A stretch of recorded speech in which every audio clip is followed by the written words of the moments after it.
The transmission came through at midnight, and every admiral in the human fleet knew what it meant. Another colony lost. Another world surrendered without a fight. Admiral Diane Okonkwo sat alone in her quarters aboard the carrier Persistence, watching the evacuation report scroll across her screen. New Harare was gone now. 12 million people had been pulled from their homes in less than 72 hours, packed into transport ships, and sent running toward the inner systems. The Drath Armada had arrived expecting resistance. They found empty cities and abandoned farms. This was the 18th world humanity had surrendered in as many months. Across the galaxy, the hegemony of Drath celebrated another bloodless conquest. Their High Commander, a towering reptilian officer named Saravin, addressed his fleet with barely concealed contempt. The humans were everything the galaxy had warned him about. Soft, emotional, incapable of sacrifice. They valued individual lives over territory, comfort over honor.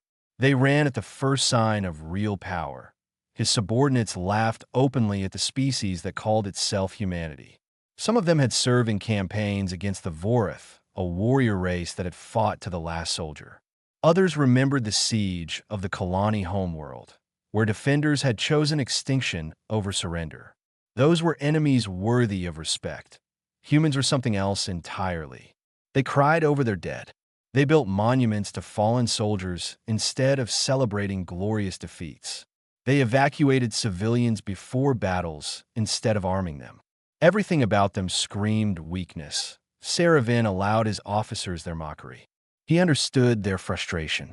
Conquering empty worlds brought no glory. There were no tales to tell, no honors to claim. The humans denied them even the satisfaction of a proper war. What Saravin did not understand was why the retreat bothered him. He stood on the bridge of his flagship, the Unbroken Dominion, and studied the tactical maps. 18 systems had fallen to his fleet. 18 times, the humans had run. They possessed the ships to fight. Their technology was crude but functional.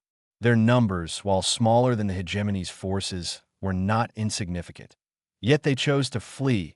His tactical advisor, Subcommander Talith, noticed his commander's contemplation. She asked if something troubled him.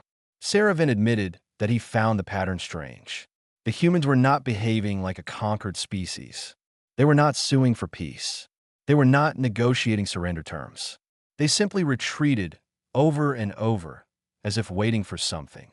Talith suggested they were simply cowards, unable to face superior force. Saravin accepted this explanation, but something in his chest remained unsettled. Aboard the Persistence, Admiral Okonkwo called her senior staff to the war room. Captain Ruth Kamathi arrived first, her face tight with barely controlled anger. She had family on New Harare, cousins, aunts, a grandmother who had refused to leave until the last transport. They were all safe now, scattered across refugee stations in the inner systems. But Ruth's fury had not diminished. She demanded to know how much longer they would keep running. Her voice cracked as she spoke. 18 worlds, billions of displaced people, children growing up in cargo holds because their homes had been handed to monsters without a fight. The fleet was ready. The soldiers were ready. Only command seemed unwilling to act. Okonkwo let her finish. She understood the anger. She felt it herself, a cold weight in her stomach that never quite went away. But she had seen the intelligence reports. She had studied the Drath for months, analyzing their tactics, their psychology, their weaknesses. The Drath were not invincible. They were predictable. Every battle they fought followed the same patterns. Every commander used the same strategies. They had conquered a dozen species through overwhelming force, and that success had made them rigid. They could not imagine an enemy who would choose patience over pride. Okonkwo told her officers that humanity was not retreating. They were learning. Every colony they abandoned left behind sensor networks buried in the soil. Every evacuation gathered data on Drath fleet movements, communication protocols, and command structures. Every surrender taught humanity something new about the enemy. The Drath thought they were conquering. They were actually teaching. Ruth asked when the lessons would end. Okonkwo looked at the star map on the wall, at the glowing that marked the Cartwright system. 3 billion people lived there, across 7 moons orbiting a massive gas giant. It was the largest human settlement outside Earth's solar system. There would be no evacuation from Cartwright. Okonkwo dismissed her staff and returned to her quarters. She pulled up the file she had been compiling for months. Draft battle formations, communication frequencies, command hierarchies, psychological profiles of their leading admirals, including Saravin himself. She knew him now. She knew how he thought, how he reacted, what made him confident and what made him uncertain. She knew the draft believed humanity was weak because they had never seen humans fight. They were about to learn the difference between choosing not to fight and being unable to fight. The next morning, orders went out to every human shipyard. Production priorities shifted. New vessels began construction, ships unlike anything the galaxy had seen. They were not built for conquest or defense. They were built for one purpose only: to end a war in a single battle. Okonkwo stood at her window and watched the stars. Somewhere out there, Saravin was celebrating another empty victory. Certain that humanity would crumble before his advance, he had no idea what was coming. 6 weeks after New Harare fell, the Drath Armada entered the outer reaches of the Cartwright system. 300 warships arranged in perfect formation, their hulls gleaming with the confidence of a fleet that had never known defeat. High Commander Saravin studied the system from his command throne. 7 moons, each one a thriving human settlement. Orbital stations, mining platforms, civilian transports already fleeing toward the inner planets. Everything suggested another easy conquest. Another world delivered without resistance. But something was different this time. His sensors showed the human fleet waiting near the 4th moon. 47 capital ships, 200 support vessels. It was the largest human military presence Saravin had ever encountered in one place. They were not running. They were not evacuating. They were simply waiting, engines cold, weapons silent. Arranged in a formation that betrayed no weakness, Subcommander Talith reported the human positions with barely hidden excitement. Finally, she said, the prey had decided to fight. The hegemony would have its glory. Saravin did not share her enthusiasm. He had spent 18 months watching humans run. He had studied their tactics, their psychology, their strange attachment to individual lives.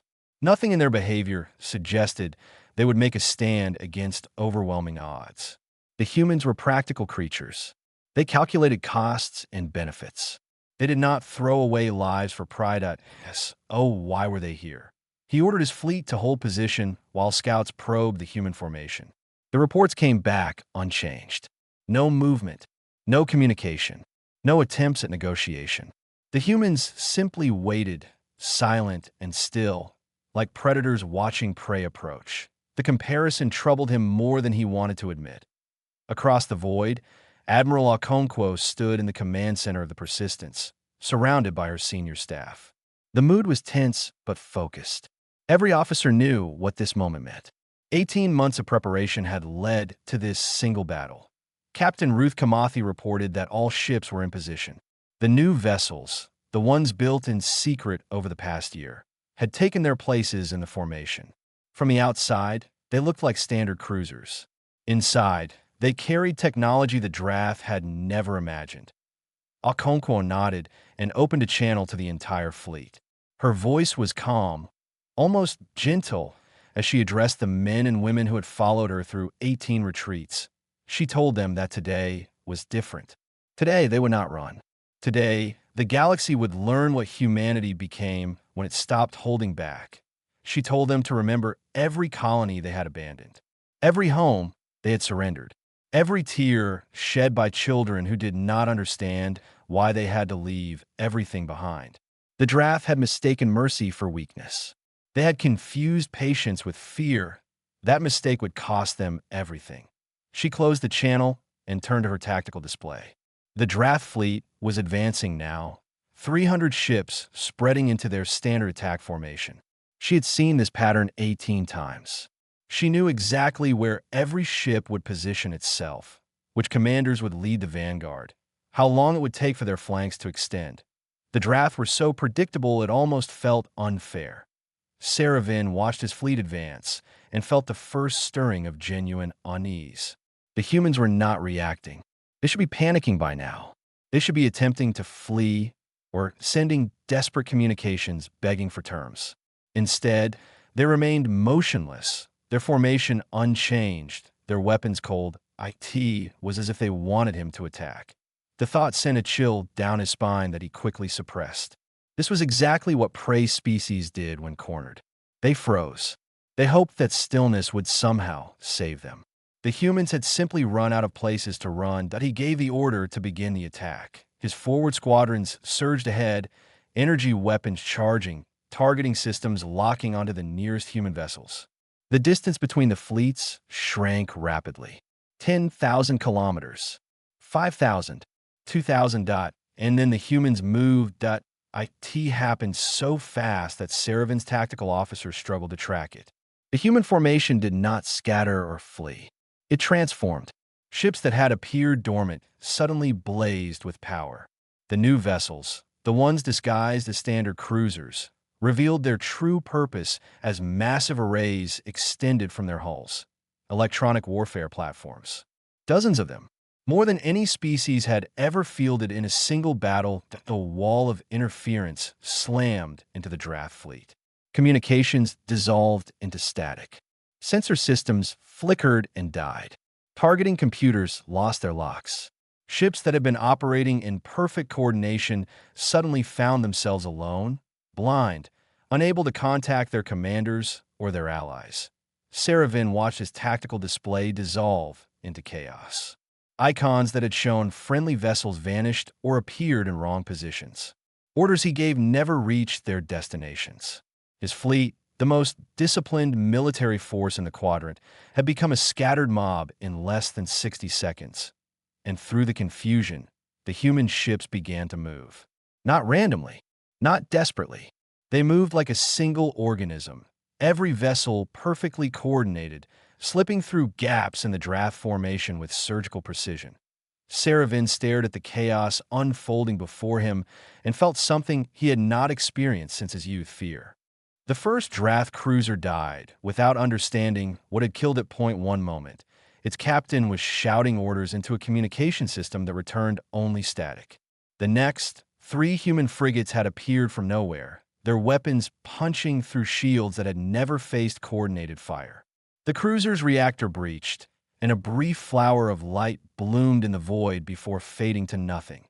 Across the battlefield, similar scenes repeated themselves. Draft warships, cut off from their commanders and their allies, fought alone against an enemy that moved as one. Every tactic they attempted was countered before it could develop. Every formation they tried to establish was disrupted by human ships that seemed to know exactly where they would be. Because they did no point, 18 months of retreat had not been wasted. Every battle the draft had fought, every colony they had conquered had been watched by hidden sensors and analyzed by human intelligence officers. The draft command structure had been mapped down to individual captains. Their communication protocols had been decoded. Their tactical doctrines had been studied until human officers could predict their movements with terrifying accuracy. High Commander Saravin understood this now, too late to change anything. He stood on the bridge of the unbroken dominion, watching his forward fleet crumble, and realized that humanity had been fighting this war from the very beginning. Not with weapons. With patience that he screamed for his communications officer to restore contact with the fleet. The officer tried everything. Emergency frequencies, backup systems, even optical signals. Nothing worked. The human jamming was too comprehensive, too precisely targeted. It was as if the humans knew exactly which frequencies to block, which systems to overload, which vulnerabilities to exploit. They did know.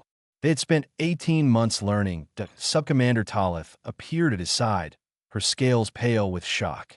She reported that the forward fleet had lost 40 ships in the first hour. 40 ships, destroyed or crippled, against an enemy they had dismissed as cowards. The humans had not lost a single vessel. Saravin demanded to know how this was possible. The humans were supposed to be weak. They were supposed to crumble under pressure. Every intelligence report, every analysis, every assumption his people had made about humanity said they could not fight like this. Taloth had no answer. None of them did. Aboard the Persistence, Admiral Okonkwo watched the battle unfold with cold satisfaction. Her tactical officers reported each kill with professional detachment. This was not celebration. This was execution. Every human ship knew its role. Every captain understood the plan. The chaos consuming the draft fleet was carefully orchestrated. Captain Ruth Kamathi stood beside her, monitoring the electronic warfare platforms. Their job was to maintain the wall of interference that kept the draft blind and scattered. So far, they had performed flawlessly. The enemy was fighting exactly the way human analysts had predicted, making exactly the mistakes human strategists had anticipated. Ruth asked if they should press the attack, drive into the heart of the enemy formation while they were still reeling. Okonkwo shook her head. Patience had brought them this far. Patience would bring them victory. She explained that the draft were proud. Their entire culture was built on military glory. They would not accept that they were losing until the evidence became undeniable. If humans pushed too hard too fast, the enemy might rally out of desperation. But if they applied pressure gradually, methodically, the draft would shatter. It was a cruel strategy. Okonkwo knew that. She was not simply defeating an enemy fleet. She was breaking an enemy's spirit. Every ship that died alone, unable to call for help, would add to the growing terror consuming the draft command structure. The humans were not just winning. They were demonstrating what happened to those who mistook patience for weakness. By the third hour, the draft forward fleet had ceased to exist as a coherent fighting force. Survivors drifted in damaged ships, unable to coordinate, unable to retreat. Watching in horror as human vessels picked off their comrades one by one, Saravin ordered his second wave forward. 200 fresh warships surged past the debris of the forward fleet, their weapons charging, their crews hungry for revenge. They had watched their allies die. They were determined to answer blood with blood. The humans simply adjusted their formation and continued their systematic destruction. The second wave lasted 2 hours. By its end, another 60 draft ships had been destroyed or crippled. Human losses remained minimal. The electronic warfare platforms continued their relentless jamming, and without coordination, the greatest military force the hegemony had ever assembled fought like amateurs. Saravin stared at the tactical display, at the blinking icons representing his dying fleet, and felt the foundations of his world crumbling beneath him. He had been a soldier his entire life. He had conquered worlds, crushed rebellions, brought glory to his people. He had never lost. Now he was losing everything. And somewhere out there, hidden in the chaos of battle, human commanders watched him fail. They had known this moment would come. They had planned for it, prepared for it, waited for it. The prey had become the predator. The broadcast began without warning. Every draft ship, even those cut off from fleet communications, received the same transmission on emergency frequencies. It was not a demand for surrender. It was not a threat. It was simply a list of names. New Johannesburg. Colony population, 2 million. Destroyed by orbital bombardment. Prosperity Station. Civilian transport hub. 300,000 dead when draft warships fired on evacuation vessels. The farming settlements of Verdant 3. The mining colonies of the Kelper Belt. The research outpost on Frost Moon. Name after name, world after world, each one accompanied by a number. The number of humans who had died there. High Commander Saravin listened to the broadcast with growing horror. He recognized some of these names. His officers had led the attacks. His fleet had delivered the killing blows. At the time, they had celebrated each conquest. Now the names felt like accusations, each one a weight pressing down on his chest. Subcommander Taloth asked if they should block the transmission. Saravin shook his head. The damage was already done. His crew had heard. His captains had heard. Every surviving draft soldier in the system now understood exactly why the humans were fighting. This was not a war of conquest. This was revenge, and the humans were taking their time. Aboard the Persistence, Admiral Okonkwo monitored the battle with clinical precision. The 5th hour had passed. 180 draft ships had been destroyed were disabled. Human losses stood at 12 vessels, most of them minor damage that could be repaired in the field. The numbers were staggering. Nothing in galactic military history compared to this level of destruction in such a short time. The Drath had entered this system expecting an easy victory. They were experiencing annihilation. Captain Ruth Kamathi reported that the broadcast had reached every enemy vessel. Okonkwo nodded. She had ordered the transmission herself. The Drath needed to understand what they had done. They needed to know that humanity remembered every life they had taken. Some might call it psychological warfare. Okonkwo called it justice. The human fleet continued its methodical advance. They did not rush. They did not take unnecessary risks. Every engagement was calculated, every attack designed to maximize damage while minimizing exposure. The Drath, still unable to coordinate, fell one by one like isolated prey surrounded by wolves. And the broadcast continued. The children's school on New Melbourne. 43 students and 6 teachers. The hospital ship Mercy's Grace. 1,200 patients and staff. The retirement community on Haven's Rest. 800 elderly humans who had spent their final years believing they were safe. Saravin's communications officer was weeping. She was young, barely old enough for military service. She had been told her entire life that the hegemony brought order to chaos, civilization to barbarism. She had believed the propaganda. Now she was hearing the truth. Saravin ordered her to compose herself. A soldier of the hegemony did not cry. But when he looked around his bridge, he saw the same expression on every face. Doubt, shame, fear. The certainty that had carried them through 18 months of easy conquest had evaporated. He tried to rally his remaining captains. He told them they were warriors of the greatest military power in the quadrant. He reminded them of their training, their discipline, their duty to the hegemony. His words echoed through empty channels, reaching ships that could not respond, crews that had already begun to question everything they had been taught. The battle had become something else now. Not a military engagement, but a reckoning. Every Drath soldier who survived this day would carry these memories forever. The names, the numbers, the terrible understanding of what they had done in the name of glory. Human ships continued their advance, and Saravin realized something that chilled him to his core. They were not simply winning. They were making a choice with every engagement. Their weapons could have destroyed his fleet in hours. Instead, they were crippling ships, leaving crews alive, forcing them to drift helplessly while their comrades died around them. The humans wanted witnesses. They wanted Drath soldiers to return home and tell others what had happened here. They wanted the hegemony to know that humanity had held back for 18 months, absorbing losses, enduring humiliation, waiting for this moment. And when that moment came, they had not shown mercy. They had shown restraint. There was a difference. Mercy meant forgiveness. Restraint meant they could have done worse. Saravin looked at his tactical display. 120 ships remained from a fleet of 300. Most were damaged. All were terrified.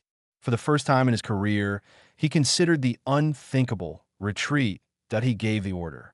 His remaining ships began to pull back, engines straining, desperate to escape the nightmare that had consumed their fleet. Behind them, human vessels did not pursue. They simply watched, their formation unchanged, their weapons still ready. The broadcast continued. More names, more numbers, more weight pressing down on Drath souls. The humans had turned to fight, and the galaxy would never forget what followed.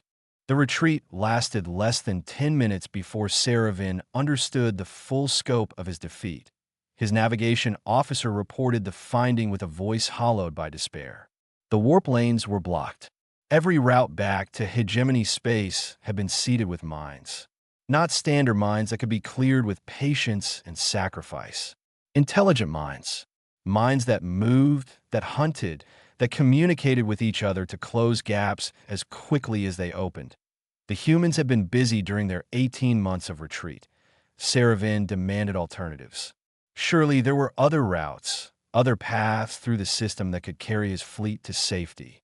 His officers searched desperately, running calculation after calculation, hoping to find some escape their enemies had overlooked. There was none. Every warp lane, every hyperspace corridor, every possible exit had been prepared. The humans had not simply waited for the draft to attack. They had built a cage around them. Subcommander Talith appeared at his side, her earlier confidence completely shattered. She reported that their only option was to push through the human formation. The warp lane to hegemony space ran directly through the heart of their enemy's fleet. Saravin stared at the tactical display.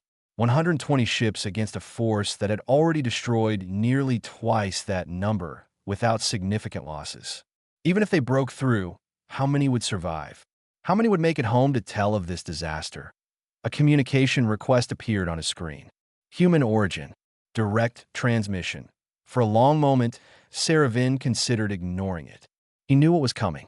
Demands for surrender. Terms that would humiliate the hegemony.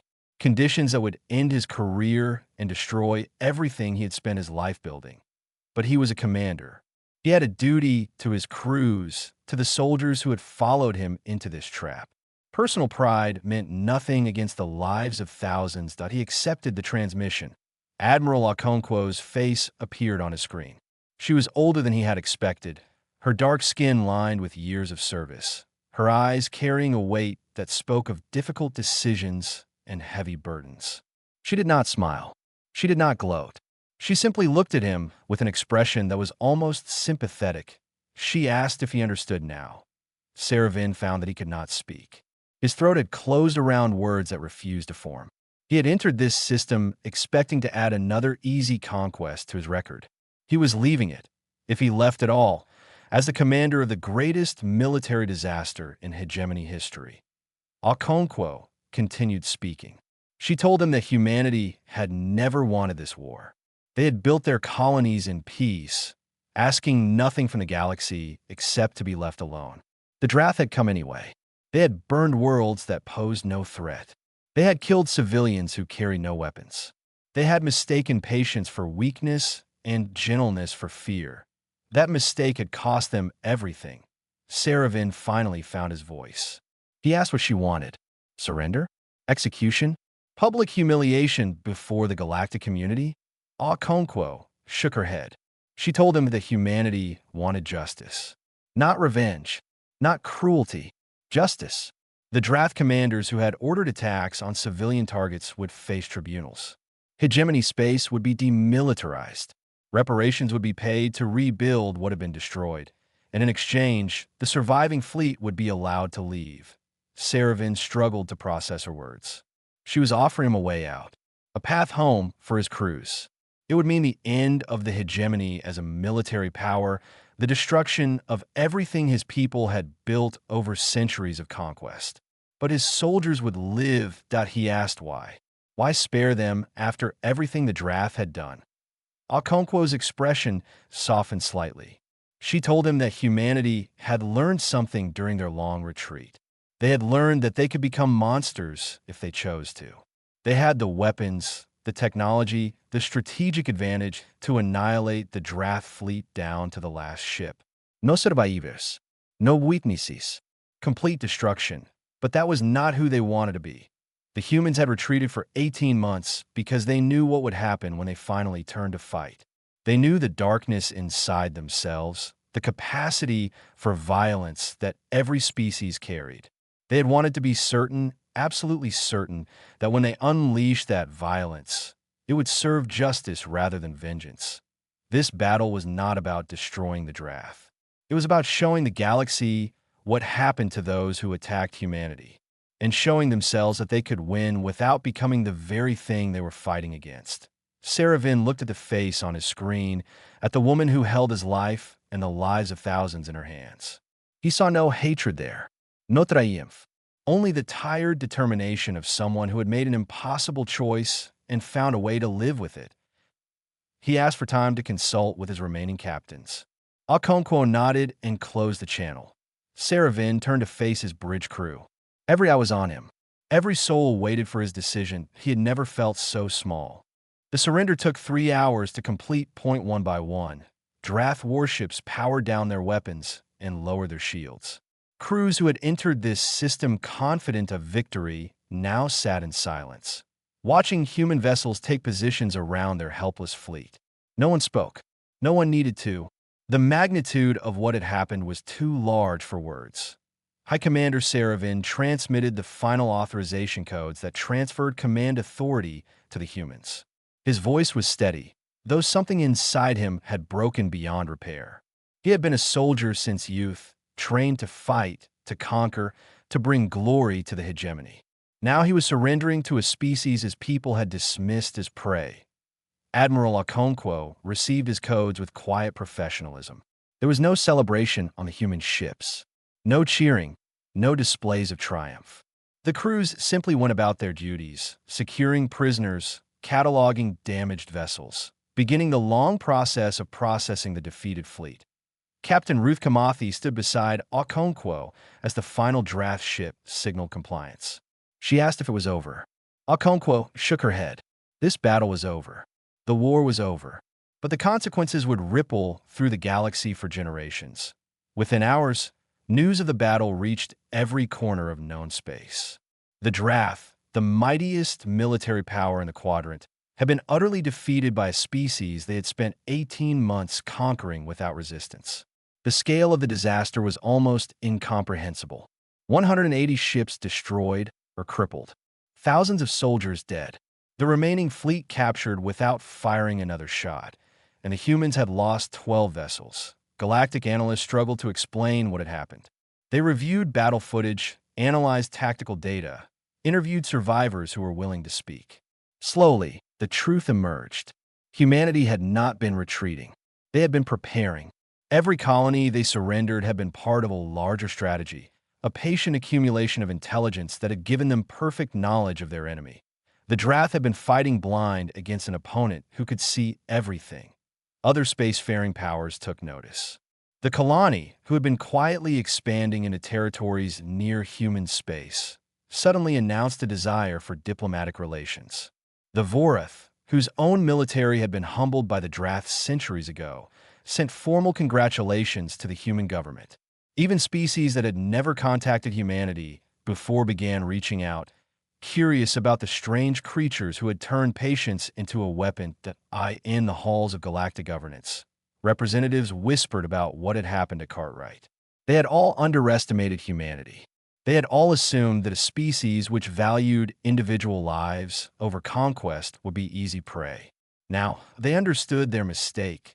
The humans had not been weak. They had been waiting. Saravin was transported to a human station for processing. He expected harsh treatment, the kind of cruelty the Drath had shown their own prisoners. Instead, he was given a small but comfortable cell, adequate food, and access to legal representation. His war crimes tribunal would be fair, conducted according to standards that the hegemony itself had never practiced. The fairness somehow made everything worse.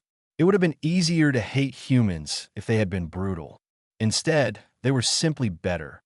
Admiral Okonkwo attended the opening session of the tribunal. She sat in the gallery, watching as Drath commanders faced justice for what they had done to human colonies.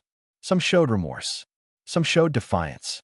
Most simply looked broken, unable to reconcile the glorious warriors they had believed themselves to be with the reality of what they had done.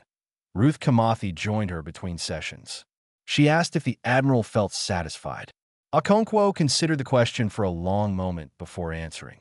She told Ruth that satisfaction was not what she felt. Relief, perhaps. The war was over.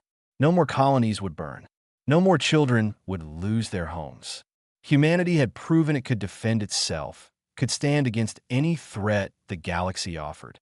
But satisfaction implied joy, and there was no joy in what had happened here. Only the grim necessity of people who had chosen violence because every other option had been taken from them. The trials continued for months. Eventually, the guilty were sentenced, the innocent released, and the hegemony began its long decline into irrelevance.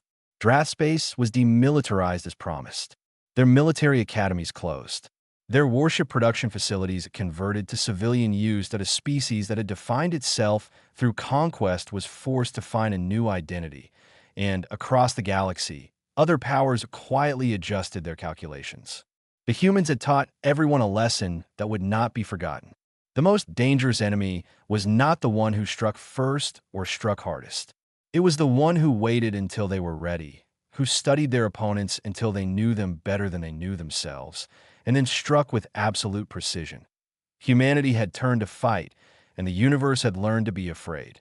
But more importantly, the universe had learned to respect the creatures who chose peace when they could have chosen war, who offered justice when they could have delivered vengeance, who proved that strength and mercy were not opposites, but partners.